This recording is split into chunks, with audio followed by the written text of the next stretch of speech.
Okey, bismillahirrahmanirrahim. Assalamualaikum warahmatullahi taala wabarakatuh.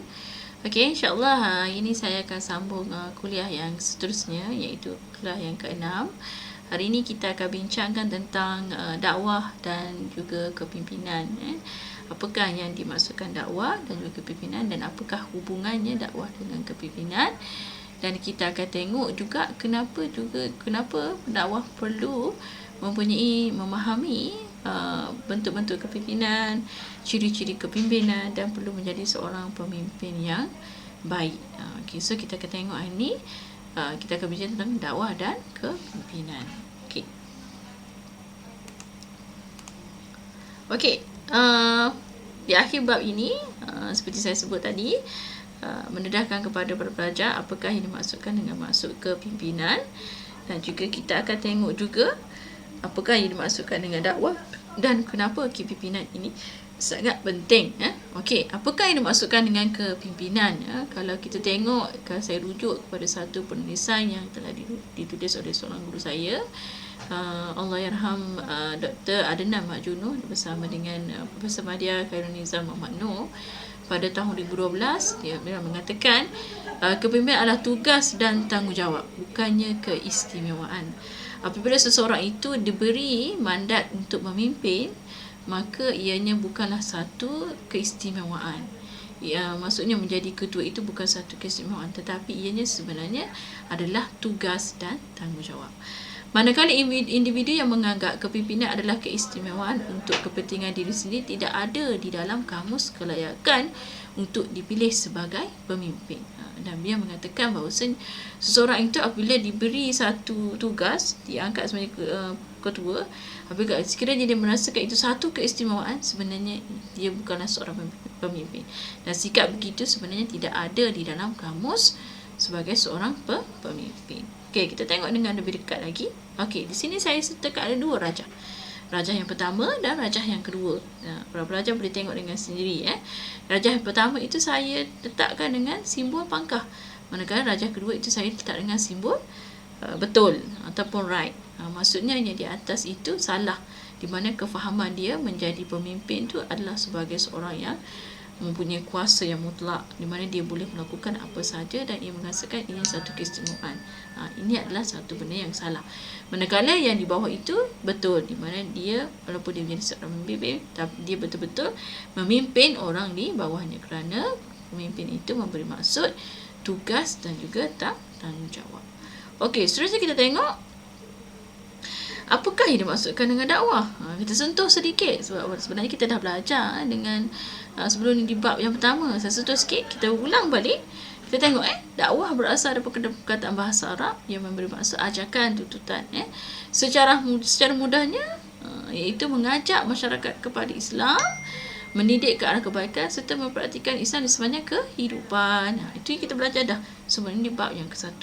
Tapi saya refresh balik sebab tajuk kita dakwah dan kepimpinan. Kita tengok disebut tak di dalam surah An-Nahl, teori tentang dakwah ini, kepimpinan ada, surah An-Nahl. Sama juga yang kita sebut pada bab yang keempat, iaitu metodologi dakwah.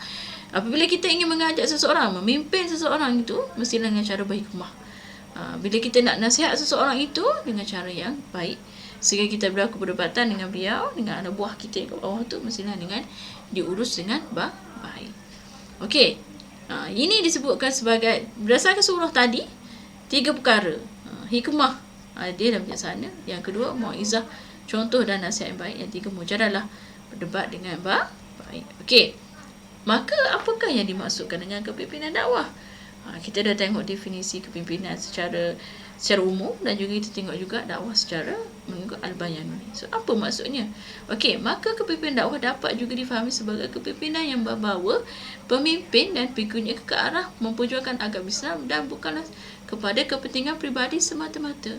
Apabila seseorang itu diangkat sebagai pemimpin, terutama pemimpin dalam organisasi Islam, sudah pasti kita akan kenal sebagai organisasi dakwah, maka hendaklah dia membimbing di bawahnya itu kepada Islam, bukan dia menyuruh orang bawah dia untuk kepentingan kepribadian dia. Maksudnya kepimpinan dia adalah kita bimbing kepada yang Islam. Okey, di sini ada circle ataupun kitaran yang saya tulis ada kat sini, gambar rajah 3. Pertama, bila sebut kepimpinan Islam, ianya bermaksud kepimpinan dakwah. Bila sebut kepimpinan dakwah, ia bermaksud gerakan Islam. Maksudnya tiga perkara ini adalah berhubung di antara satu sama lain. Bukan maksudnya kepimpinan dakwah tu benda yang berbeza, gerakan Islam tu benda yang berbeza, kepimpinan Islam tu benda yang berbeza. Tidak, dia mesti datang sekali. Okey, ini adalah saya datangkan juga contoh-contoh lah gerakan-gerakan dakwah yang masyhur.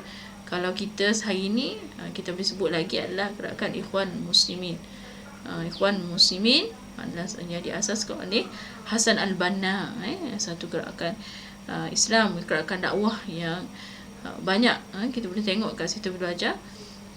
Perkim, satu juga gerakan dakwah yang mempunyai, di dalamnya mesti ada sistem kepimpinan dakwah. ABIM, kalau saya di USIM dulu kita panggil Sekretariat Pendakwah Muda, SPMM. Kalau kita di KIAS ni, awak ada badan pelajar yang sebagai PM KIAS dan di bawahnya ada lajnah dakwah ataupun tarbiyah. Itu kita panggil juga sebagai kepimpinan dakwah. Okey. Disebut ke kepimpinan dalam Al-Quran disebut, disebut asalnya auzubillahi minasyaitonirrajim wa ja'alna minhum a'immatan yahduna bi amrina lamma sabaru wa kanu bi ayatina yuqinun. Dan kami jadikan di antara mereka itu pemimpin-pemimpin yang beri petunjuk dengan perintah kami ketika mereka sabar dan adalah mereka yang meyakini ayat kami. Disebut di dalam Al-Quran, ya. Okey, disebut juga dalam ayat yang lain, surah Sad ayat 26, iaitu Ya Dawud, a'udzubillahi minasyaitonirrajim. Ya Dawud, inna ja'alnaka khalifatan fil ardi fahkum bainan nas bil haqq wa la tattabi'il hawa fayudillaka an sabilillah. Innal ladzina yudillu an sabilillah lahum azabun syadidun bima nasu yaumal hisab. Maksudnya, hai Daud, sesungguhnya kami menjadikan kamu khalifah, iaitu penguasa di muka bumi, maka berilah keputusan, yakni perkara di antara manusia dengan adil, dan janganlah kamu mengikut hawa nafsu, kerana ia akan menyesatkan kamu dari jalan Allah. Sesungguhnya orang-orang yang sesat dari jalan Allah akan mendapat azab yang berat kerana mereka melupakan perhitungan. Maka kalau kita lihat ada konsep adil dekat situ, sama yang kita sebut dalam surah An-Nahl tadi, bil hikmah. Hikmah itu juga bermaksud adil. Bila kamu menjadi seorang pemimpin, kamu diberi menjadi pemimpin dalam sebuah organisasi Islam terutamanya, organisasi dakwah terutamanya, kamu mesti bersifat adil. Okey. So kita tengok, ini adalah model integriti kepimpinan Islam yang dihasilkan oleh guru saya tadi, arwah Dr. Adnan, dan bersama seorang pensyarah juga, Dr. Khairul Nizam. Dia kata ini adalah model integriti kepimpinan Islam. Bila kita sebut kepimpinan Islam, kepimpinan dakwah, dia ada tunjang ni, atas kan mesti Islam, iman, Islam, takwa, ihsan. Atas dia tu. Okey, apa yang menyokong? Yang muka adalah sifat Fatana, amanah, tabligh sidik, kita ambil sifat Nabi tu. Dia menyokong apa? Mesti ada seseorang pendakwah itu mesti ada kemahiran profesional, keunggulan peribadi dan juga kemahiran sosial. Maka lahirlah kepimpinan integriti yang menyokong tadi tu. Iman, Islam, takwa dan juga ihsan. Ini adalah model integriti yang diperkenalkan oleh yang dirangka oleh yang pernah diberhasilkan oleh saya punya pensyarah saya lah, kepimpinan Islam. Okey. Apakah yang dimaksudkan dengan kepimpinan berintegriti? Kepimpinan yang berintegriti merujuk kepada kepimpinan yang luhur dan bersih daripada segala perkara yang bertentangan dengan nilai agama, nilai moral dan budaya masyarakat. Integriti kepimpinan Islam dapat difahami sebagai kepimpinan yang berpaksikan kepada iman, Islam, takwa dan ihsan. Sebenarnya integriti ni lama dah disebut dalam agama. Jangan kita pecah amanah, jangan kita menipu, apatah lagi bagi seorang pemimpin. Apatah lagi apabila kita bincang tentang pemimpin dakwah, kepimpinan dakwah tersendiri. Okey, apakah kita balik kepada, kalau kita tengok ni adalah syarahan bagi modul tersebut. Kita tengok tadi adalah kepimpinan integriti. Kita tengok yang pertama, apakah yang dimaksudkan kemahiran profesional? Seorang pemimpin dakwah mestilah menguasai, untuk menjadi seorang profesional, dia mestilah menguasai pelbagai ilmu pengetahuan, dan menguasai bidang kepakaian yang diceburi. Bidang dia tu dia mesti mahir dah. Bidang lain juga dia perlu ambil belajar, kena tahu juga. Dan mestilah seorang punya kecerdasan minda dan penampilan fizikal yang baik. Itu sangat penting juga untuk menampakkan dia seorang punya kemahiran profesional. Maksudnya menjadi pendakwah ni bukan sahaja kita mahir dari segi tazkirah lisan dan sebagainya, tapi Dari segi kepribadian, perwatakan kita juga perlu baik. Okey, keunggulan pribadi yang mesti unggul. Macam mana unggul? Ya, bukan saja setakat pakaian, tetapi mesti dah amanah, iaitu orang yang bertanggungjawab, dan bersifat sidik, iaitu benar. Barulah dapat kepercayaan daripada orang bawahan kita. Okey.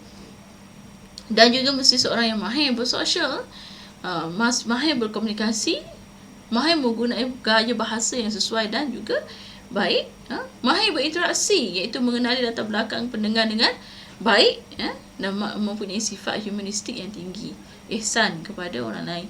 Bukan mempunyai sifat autokratik yang bersifat totok lah. Maksudnya awak mesti dengar cakap saya, tak. Mesti ada juga elemen humanistik. Okey, ini adalah gaya pemimpin. Gaya pemimpin ni adalah gaya yang diperkenalkan juga oleh Barat, tapi kita boleh gunakan juga kita dalam konteks kita. Autokratik, ada 3 sebenarnya banyak gaya pemimpin ni, tapi saya ambil yang 3 yang paling familiar lah, yang pada banyak dibincangkan. Pertama, autokratik. Apa kan maksud dengan pemimpin autokratik? Autokratik biasanya dia menggunakan sumber kuasa formal. Maksudnya kalau dia cakap A lah. Kalau dia cakap B. Orang lain tak boleh bantah. Dan setiap arahan perlu dipatuhi tanpa sebarang bantahan. Kena ikut dan terima. Tidak boleh bantah. Kalau pemimpin yang bentuk kemanusiaan atau humanistik, memberikan perhatian dan perhatian yang lebih kepada orang bawahnya. Lebih mengutamakan kemuafakatan. Kadang-kadang humanistik ni tak bagus juga. Terlalu bersifat ihsan, berlebihan. Tak tegas. Terlalu kata kesian, tak boleh juga. Mesti ada satu ketegasan juga kita sebagai seorang pemimpin. Yang ketiga adalah bersifat demokrasi, iaitu menggalakkan semua terlibat dalam organisasi dalam memberi pandangan, membuat keputusan dan sebagainya, beri peluang kepada semua untuk memberikan pandangan dan pendapat. Kebanyakan ini yang banyak digunakan, iaitu demokrasi, dan kalau dipilih yang ini yang paling seimbang lah dalam kepimpinan. Okey, siapakah yang kita boleh faham sebagai pemimpin Islam? Ini kalau sekarang ni sebut sandi ni pun sesuai sebab kita baru lepas pilihan raya negeri kan. Okey, pemimpin Islam, pemimpin adalah seorang yang dilantik bagi mengawal kelompok atau pengikut. Ni definisi secara umum. Pemimpin itu siapa? Pemimpin tu apabila seorang ni dia ada pengikut. Baru kita panggil pemimpin. Kalau dia seorang tak ada pengikut, kita tak panggil pemimpin. Dia seorang itu panggil individu. Pemimpin ni bila dia ada pengikut, ada kelompok yang mengikut dia, atau secara mudah dapat difahami sebagai orang yang mempunyai pengikut lah. Followers kan. Pemimpin Islam pula merujuk kepada pemimpin atau ketua, bukan sahaja dia ada pengikut, tapi dia ajak pengikut dia untuk ke arah Islam, menegakkan nilai-nilai Islam, dan juga menyambung tugasan para Nabi. Segala amalannya naik kepada Allah Ta'ala. Itu beza kita sama juga. Pemimpin yang bukan Islam, dia ada pengikut, tetapi pemimpin Islam dia ada pengikut, tapi dia ajak bawa kepada nilai-nilai Islam. Okey, hakikatnya kalau kita tengok kejayaan Rasulullah sendiri, Rasulullah Rasulullah tidak bergerak sendiri. Rasulullah ada tim. Rasulullah ada orang-orang yang bersama dia. Dia ada jemaah dia, iaitu sahabat-sahabat yang masih muda, yang dikenal sebagai pemuda, seperti Ali bin Abi Talib radhiyallahu anhu, Talha bin Ubaidillah radhiyallahu anhu, Abdurrahman bin Auf radhiyallahu, dan ramai lagi. Maksudnya Rasulullah tidak bergerak sebagai individu, tapi secara kolektif juga, secara teamwork. Okey, so kita tengok apakah peranan pemimpin muda asyabab kepada Islam. Ini kita ni kena fikir jauh jugalah. Bukan kata nak jadi pendakwah biasa-biasa juga, tapi kena ada satu keinginan supaya untuk Islam ni sentiasa subuh lah. Kita yang seorang yang bawa Islam, organize kerja untuk Islam dan sebagainya. Yang pertama, taat dan patuh kepada Allah Ta'ala, melaksanakan ibadat Allah Ta'ala dengan sepenuh hati. Mesti ada sifat-sifat Rabbani, iaitu cara dia menekan tulus kepada Islam, iaitu kesetiaan kepada Allah Ta'ala, istiqamah kepada Allah Ta'ala. Mesti ada way of life. Islam is the way of life, cara hidup Islam. Dan bersifat sentiasa memurnikan tentang yang salah faham tentang Islam, tentang Islam dan bagaimana hidup sesuai dengan tuntutan semasa. Membina idealism dan fikrah yang teguh berdasar Quran dan juga sunnah. Ini perkara-perkara yang perlu ada dalam sebagai seorang pemimpin Islam atau pemimpin dakwah tadilah. Okey. Last sekali, apakah pesanan Saidina Abu Bakar? Ini adalah yang menarik lah, yang pernah saya baca. Saidina Abu Bakar pesan apa? Jadi pemimpin ni bukan mudah. Saidina Abu Bakar kata, aku telah kamu angkat sebagai pemimpin kamu. Aku telah kamu angkat sebagai pemimpin kamu, sedangkan aku menjinya. Saidina Abu Bakar kata, sebenarnya aku tak usah jadi pemimpin, tapi sebab orang angkat aku jadi pemimpin. Demi Allah, sesungguhnya aku berharap agar jawatan ini dipegang oleh salah seorang daripada di antara kamu. Bakar Saidina Abu Bakar kata, kalau boleh mungkin aku jadi ketua, salah seorang daripada kamu. Jika kamu membebani tugas kepadaku sebagaimana Rasulullah SAW, maka aku tidak sanggup memikirnya, kerana Rasulullah seorang yang diutamakan oleh Allah dengan wahyu dan dijaminkan keselamatan. Saidina Abu Bakar kata, kalau aku pegang jawatan ni tapi menganggap sebagaimana jawatan Rasulullah, aku tak mampu, sebab Rasulullah tu maksum yang telah dipilih oleh Allah dan dijamin keselamatan. Sedangkan aku hanya manusia biasa yang tidak lebih daripada kamu. Saya berkata, aku biasa je, sama je. Maka bantulah aku dan taati aku jika aku di jalan yang benar. Tapi jika aku menyimpang, maka luruskan aku. Okey, aku jadi ketua, tapi kalau aku salah, kalau aku betul, mengikut. Kalau aku salah, membetulkan. Ini adalah kata-kata Saidina Abu Bakar. Jadi menjadi seorang pemimpin itu tidak mudah lah. Sebab tu dibalik pada yang satu tadi adalah tugas dan tanggungjawab. Kesimpulannya adalah kepimpinan dan menjadi pemimpin itu bukan satu pilihan, namun kewajipan. Ianya bukanlah keistimewaan, namun tanggungjawab perlu dipikul dengan seikhlas hati.